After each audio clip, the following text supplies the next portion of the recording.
मी माझ्या हंगेवाडी गावामध्ये आध्यात्मिक वारकरी शिक्षण संस्था चालू करत आहे। ज्या वारकरी शिक्षण संस्थेला काय नाव द्यायचं, आमचं जवळजवळ 1.5 महिना चालू होतं। वारकरी शिक्षण संस्थेला नाव काय द्यायचं, परंतु महाराजांना सांगितलं, महाराज आज या महाराष्ट्रात नाही तर महाराष्ट्राच्या बाहेर कीर्तन होऊ लागले।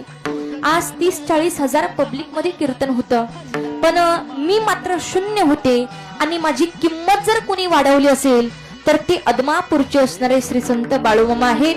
बाळूमामांची कृपा झाली आणि माझं नाव लौकिक झालं। माझी किंमत जर कुणामुळे वाढली असेल तर ते माझे बाळूमामा आहेत।